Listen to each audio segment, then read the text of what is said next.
어느새 2019년도 50여일밖에 남지 않았습니다. 시간 참 빠르죠. 작년에 여기에서 송구영신 예배를 드린 지가 엊그제 같은데 벌써 2019년이 저물어 갑니다. 이제 한 해를 정리하고 내년을 준비해야 하는 연말이 다가오고 있는 것입니다. 해마다 이맘때면 한국교회는 추수감사주일을 보내게 되죠. 사실 우리의 모든 주일이 감사주일이 되어야 합니다.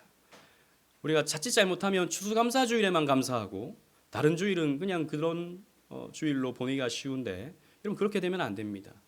우리의 모든 주일이 특별하고 우리의 모든 주일이 감사주일이 되어야 하죠. 그러나 한 해 동안 베풀어 주셨던 하나님의 은혜에 감사하면서 감사의 제목들을 하나하나 세어보며 감사의 예배를 올려드리는 것은 그 또한 의미가 있기에 우리는 추수감사주일을 보내고 있는 것입니다. 여러분들은 한 해 동안 무엇이 가장 감사합니까? 한번 생각해 보십시오. 한 해 동안 하나님이 여러분들을 인도하셨는데 여러분들은 하나님께 가장 감사한 것이 무엇입니까? 특별히 우리는 오늘 하나님의 지키심에 대한 말씀을 나눠보기를 원합니다. 하나님이 우리를 지키셨다. 그래서 우리는 하나님께 감사하자라고 하는 것이 오늘 설교의 주된 내용입니다. 그래서 이 말씀을 우리가 곱씹으면서 한 해 동안 우리를 지키신 하나님께 진심의 감사를 올려드렸으면 합니다. 오늘 본문의 말씀은 성전에 올라가는 노래라고 하는 표제가 붙어 있습니다. 우리 1절, 2절 말씀을 다 같이 한번 읽어보도록 하겠습니다. 시작. 내가 산을 향하여 눈을 들리라. 나의 도움이 어디서 올까? 나의 도움은 천지를 지으신 여호와에게로다. 아멘. 이 구절이 시작하기 전에 성전에 올라가는 노래라고 하는 설명이 붙여져 있죠.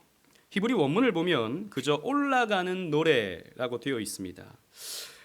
매년 3번 있는 이스라엘 백성들의 큰 절기가 있죠. 유월절, 맥추절, 초막절. 이 3절기가 다가오면 이스라엘 땅의 모든 사람들이 집을 떠나 고향을 떠나 예루살렘으로 가서 이 절기를 보내야 합니다.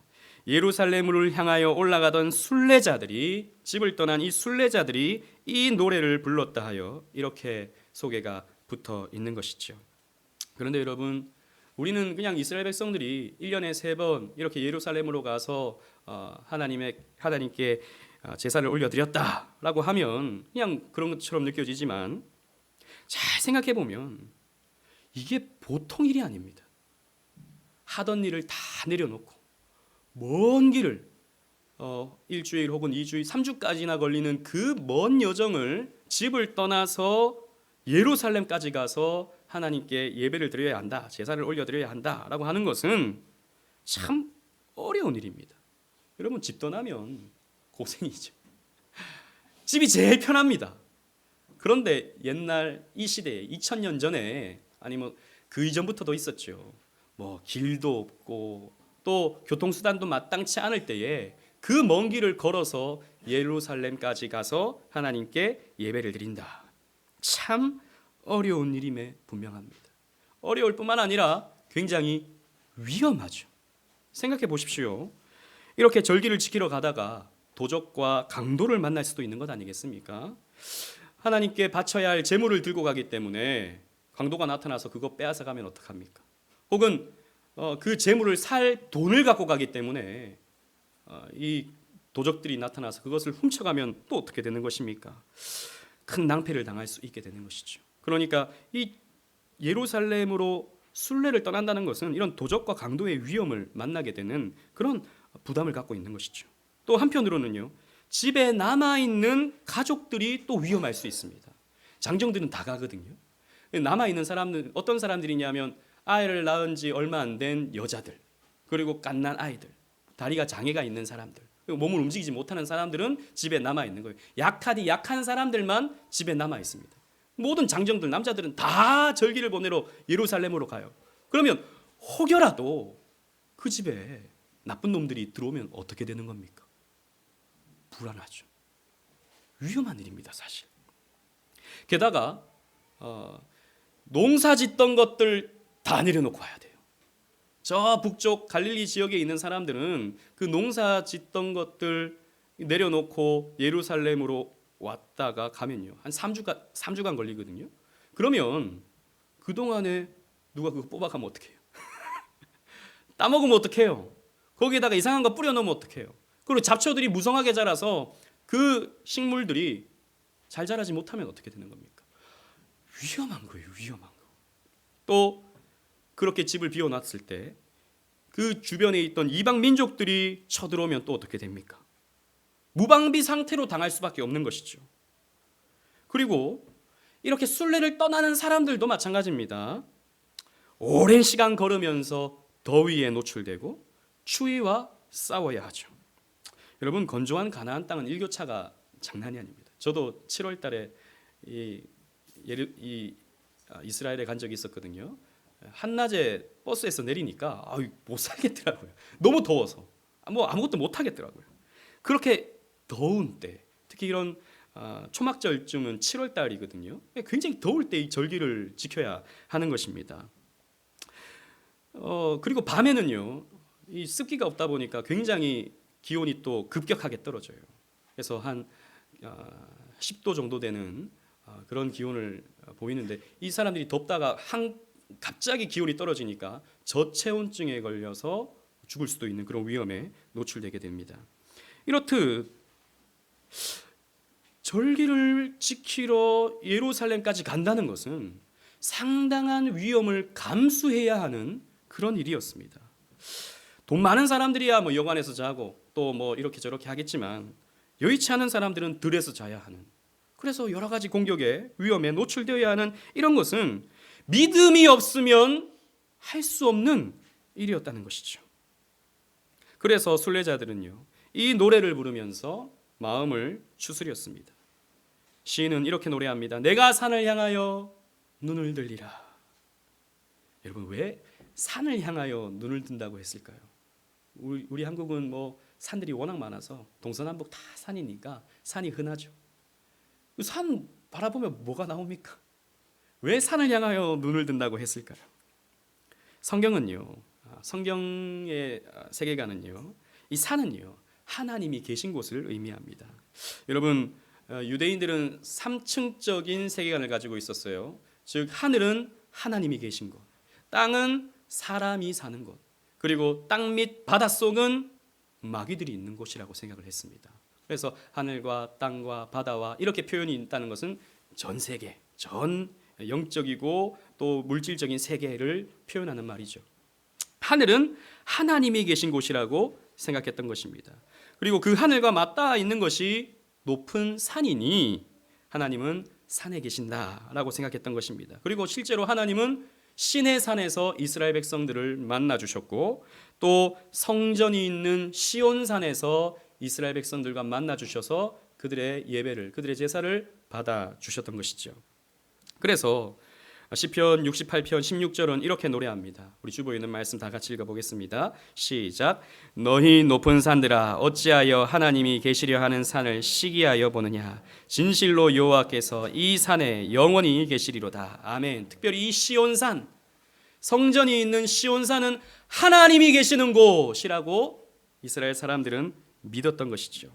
그래서 오랜 순례길 여정 동안 우리를 도우시는 하나님, 산을 바라보면서 우리를 도우시는 하나님, 천지를 지으신 여호와께서 저 산에서부터 우리를 도와주신다라고 이스라엘 사람들은 믿었던 것입니다. 그렇게 하나님의 도우심을 바라볼 때 하나님이 우리를 지키신다는 확신을 가질 수 있게 된 것이죠.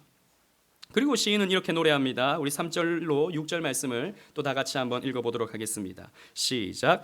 여호와께서 너를 실족하지 아니하게 하시며 너를 지키시는 이가 졸지 아니하시리로다. 이스라엘 지키시는 이는 졸지도 아니하고 주무시지도 아니하시리로다. 여호와는 너를 지키시는 이시라. 여호와께서 내 오른쪽에서 내 그늘이 되시나니 낮에 해가 너를 상하게 하지 아니하며 밤에 달도 너를 해치지 아니하리로다. 아멘. 그 먼 순례길에서 하나님은 순례자들의 발을 지켜주셔서 실족하지 않게, 즉 넘어지지 않게 지켜주시고, 또 졸지도 아니하시고 주무시지도 아니하시는 하나님께서 그들을 항상 지켜주시며 낮에는 그늘로 밤에는 따스함으로 순례자들과 함께하여 주셔서 그들을 지켜주셨다라고 이 시인은 노래하고 있는 것이죠.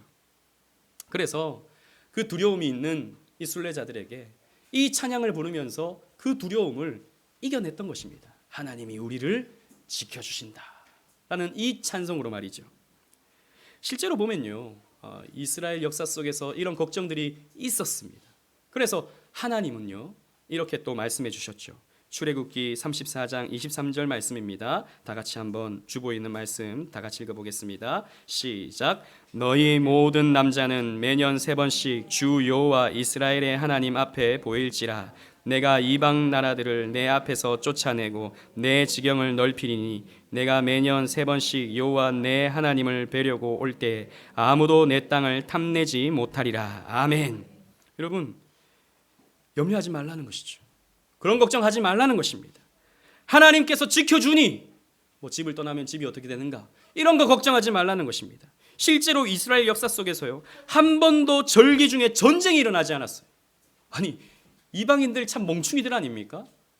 절기 때 쳐들어오면 그 많은 땅을 당장 차지할 수 있는데 못 쳐들어오는 거예요. 왜요? 하나님이 막아주시니까, 지켜주시니까 못 쳐들어오는 것입니다. 그리고 절기 성수 때문에 어려움을 당한 사람들의 이야기가 성경에 없어요. 그 오랜 시간을 왔다 갔다 하면서도 하나님께서 그들의 발을 지켜주시고 그들의 삶을 지켜주셨기 때문에 그들에게 절기 성수 때문에 문제가 없었던 것입니다. 하나님은 도적과 강도의 위험, 두고 온 땅과 가족들에 대한 위험, 이방 민족들의 침입에 대한 위험, 이런 것들로부터 이스라엘 백성들을 지켜주셨던 것입니다. 여러분, 하나님이 우리를 도우십니다. 여러분들의 삶에 위험이 찾아올 때 여러분, 눈을 들어 산을 바라보십시오. 눈을 들어 하나님을 바라보십시오. 지금 여러분들의 삶에 위험이 찾아오고 있습니까? 지금 여러분들의 삶에 두려운 문제가 찾아오고 있습니까? 여러분, 그때 그 문제 쳐다보지 마시고 그 위험 쳐다보지 마시고 하나님 바라보시기 바랍니다. 하나님을 바라보면요 하나님이 우리를 지켜주십니다. 그걸 체험하는 것이 신앙생활인 것이죠. 그러면 하나님이 어떻게 지키시는가?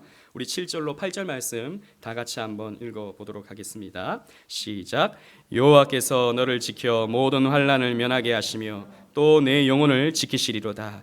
여호와께서 너의 출입을 지금부터 영원까지 지키시리로다. 아멘. 본문에는요 지키다라는 말이 6번 반복됩니다. 그래서 계속 지키다 라는 표현이 나오는 것이죠. 이 지키다에 해당하는 히브리어는요 샤마르라는 말입니다. 이 샤마르라는 말이 참 재미있는 것은 눈꺼풀의 의미를 가지고 있는 히브리 단어 쉐므로트라는 단어에서 파생된 말이라는 것이죠. 여러분, 눈꺼풀, 우리는 다 눈꺼풀이 있습니다. 이 눈꺼풀은 어떤 역할을 합니까? 눈을 보호하죠. 그래서 눈꺼풀은요 눈을 향하여 뭔가가 이렇게 공격해 들어올 때 눈을 찡긋하게 감아버려서 눈을 보호합니다. 그래서 누가 이렇게 하면 우리 눈을 깜빡깜빡거리죠. 자동적으로 눈을 깜빡깜빡거립니다. 또 여러분, 눈이 필요하거나 건조하게 될 때에도 눈꺼풀은 깜빡거리면서 눈을 보호하게 되죠. 이 눈꺼풀의 모든 동작은 눈을 위한 것입니다. 마찬가지로 하나님은 우리를 눈처럼 지켜주시는 것이죠. 그게 바로 샤마르, 지키심의 의미인 것입니다. 그래서 하나님은 모세를 통하여 이렇게 말씀하셨습니다. 신명기 32장 10절 말씀 다 같이 주보를 보시고 읽어보도록 하겠습니다. 시작. 여호와께서 그를 황무지에서 짐승이 부르짖는 광야에서 만나시고 호위하시며 보호하시며 자기의 눈동자같이 지키셨도다. 아멘.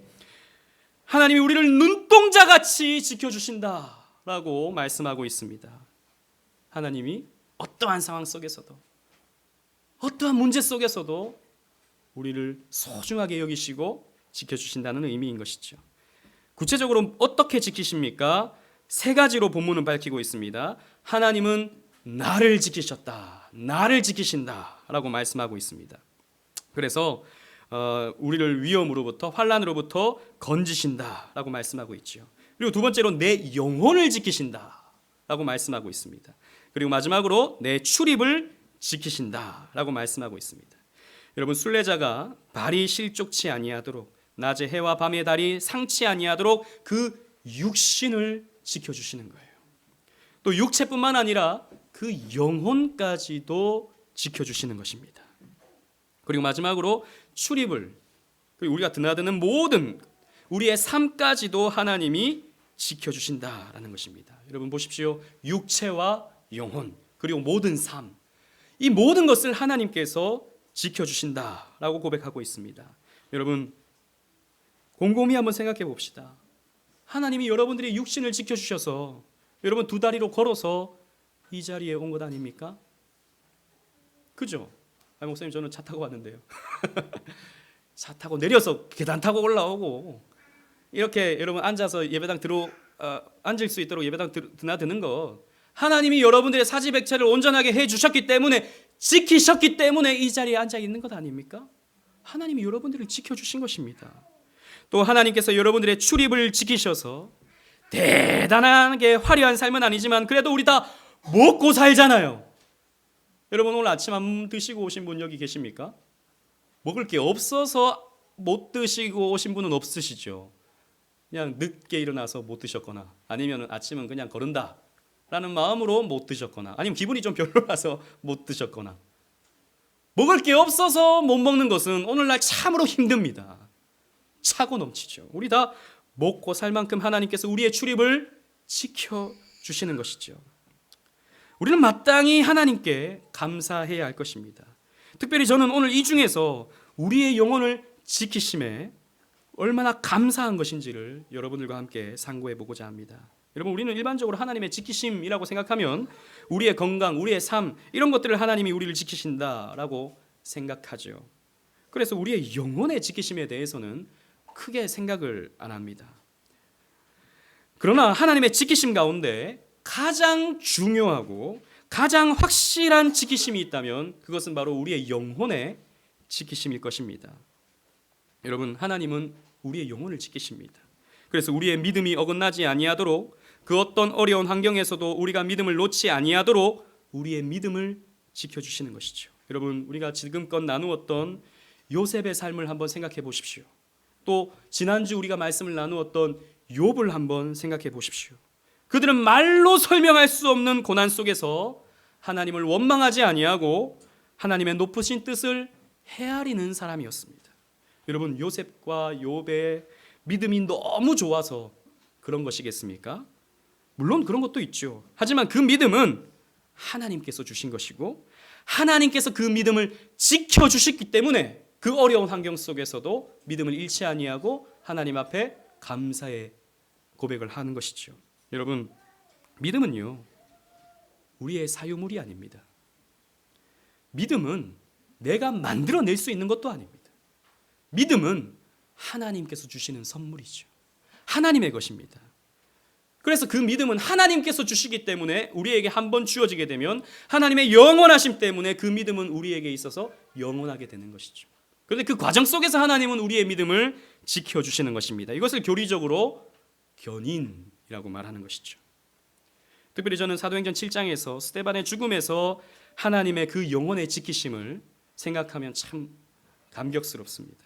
여러분, 우리가 스데반을 잘 알죠? 스데반은 초대교회에 원색적인 복음을 전하다가 유대인들의 죄를 지적하다가 순교당한 사람입니다. 회개하라고, 하나님께로 돌아오라고, 예수를 믿으라고 힘있게 설교했습니다. 그런데 힘있게 설교했는데 사람들이 받아들이지 않습니다. 그 복음을 받아들이지 않습니다. 오히려 스데반을 향하여 돌을 던지죠.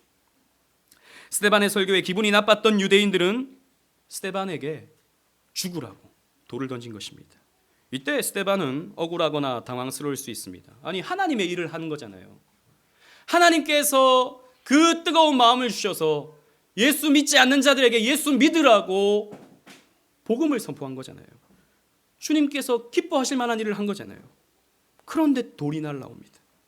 스데반은 그 돌에 맞아 온몸이 피투성이가 되어갑니다.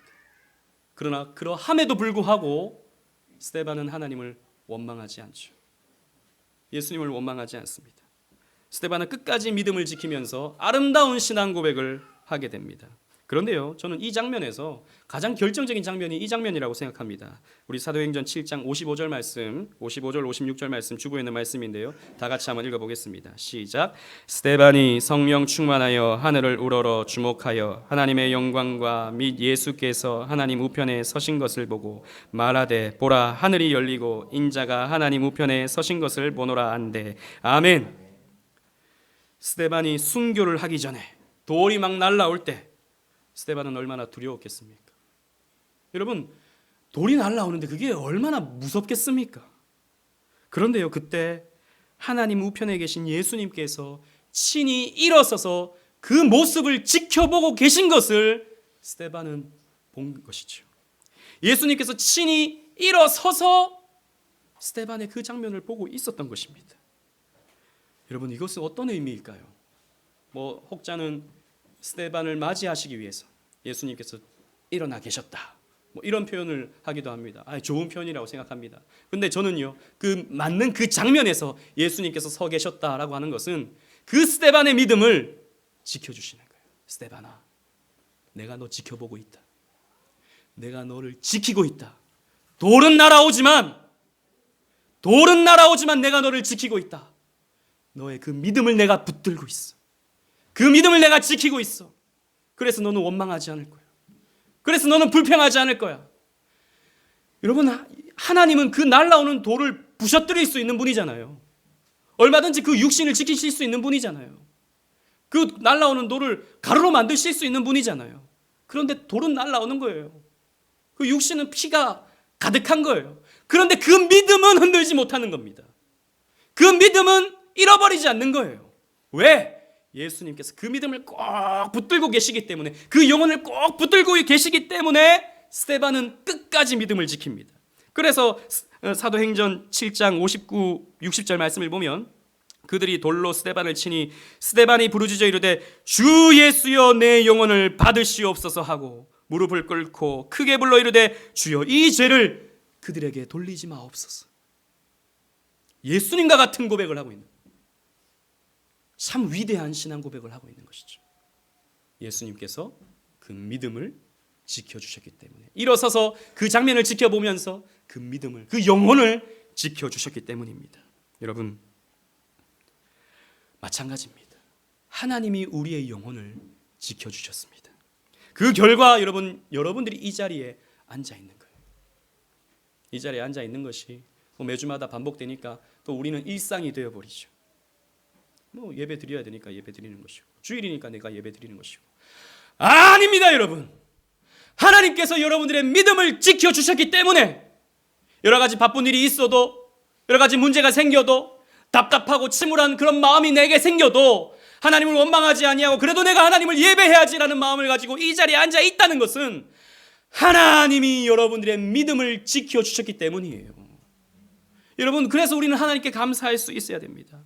힘든 환경 속에서도, 답답한 괴로운 일상 속에서도, 여러분, 우리 얼마나 사실 삶이 괴롭습니까? 한편으로 하나님 때문에 우리는 기쁘지만 또 우리의 일상의 삶은 얼마나 힘이 듭니까? 그러나 그럴 때도, 이 피곤한 쉴 수 있는 이 주일 아침에도 우리의 죄를 우리 하나님께서 털털 털어내시고 이 자리로 발걸음을 인도하신 하나님, 여러분들의 영혼을 지키신 것입니다. 사랑하는 오직 은혜교회 성도 여러분, 17세기 영국 국왕은 청교도들을 핍박했습니다. 가톨릭 교리가 섞여 있는 성공회를 받아들이지 않는 이유로 청교도들의 설교권과 예배권을 박탈했습니다.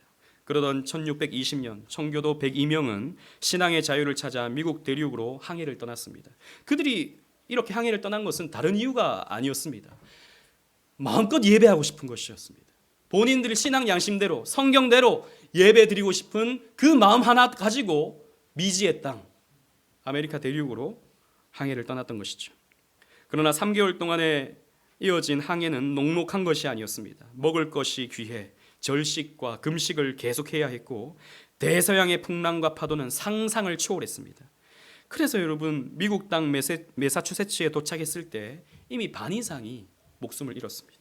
어린 아이들, 몸이 약한 사람들, 그 선상에서 죽음을 맞이했던 것이죠. 게다가 이 매사추세츠에 도착을 했을 때 그들에게 찾아온 것은 매서운 한파였습니다. 청교도들에게 괴로운 것이었죠.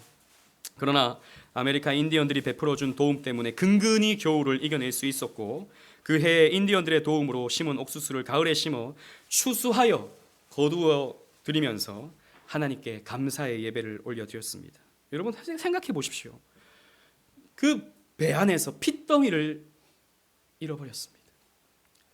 사랑하는 가족들을 먼 이방의 땅에 병이 든 상태로 버티다가 죽음을 당해 그 이방의 땅에서 묻고 장사하게 되었습니다. 그때 그들은 하나님을 어떻게 생각했을까요? 그들은 불평하지 않았습니다. 그들은 그런 중에서도 그들을 지키신 하나님, 그들의 믿음을 지키신 하나님께 감사하면서 감사의 예배를 올려드렸던 것입니다. 믿음 잃지 아니하고 언제나 나를 지키시는 하나님, 나와 내 영혼과 내 출입을 지키시는 하나님, 그 믿음으로 교회와 학교를 세웠던 것이죠. 그래서 그들의 후손은 미국이라는 나라를 세웠습니다. 미국 역사는 그들을 필그림 파더라고 부르죠. 여러분, 우리가 살아가는 이 세상도 참으로 위험천만합니다. 온갖 자연재해, 크고 작은 사건 사고들, 점점 흉악해지는 범죄들의 소식이 끊이지 않죠. 우리의 경제 상황도 참으로 위험합니다. 우리가 살아가는 앞으로의 세상은 어떻게 급변할지 모릅니다. 우리가 갖고 있는 직장 어떻게 또 변할지도 몰라요. 우리가 하고 있는 사업 어떻게 변할지 모릅니다. 게다가 정신적으로는 그리스도인들을 위협하는 동성애를 비롯한 여러 타락한 문화들이 우리를 공격해 옵니다. 이 세상은 점점 악해지고 있고, 이 세상은 점점 타락한 문화들이 점점 확산되고 있습니다. 불안하죠. 걱정이 됩니다. 위험천만한 세상입니다. 그러나 여러분 너무 걱정하지 마십시오. 너무 염려하지 마십시오. 하나님이 우리를 지켜주십니다. 우리의 육신과 우리의 영혼과 출입을 지켜주십니다. 특별히 우리의 영혼과 믿음을 지켜주십니다. 내 뜻대로 지켜주시진 않아요. 우리는 삶이 아주 그냥 풍요롭게 하나님이 지켜주셨으면 하는 마음이 있겠지만 내 뜻대로 하나님이 지켜주시진 않습니다. 하지만 하나님은 최선의 방법, 최고의 방법으로 우리를 지켜주시죠. 여러분, 그 믿음을 우리가 가졌으면 좋겠습니다. 그래서 하나님이 우리를 지켜주셨다라고 하는 것에 하나님 앞에 감사하시고, 또 하나님이 우리를 지켜주실 것이다 라고 하는 마음 가지고 안식을 얻는 저와 여러분들 되시기를 주님 이름으로 축원합니다. 아멘.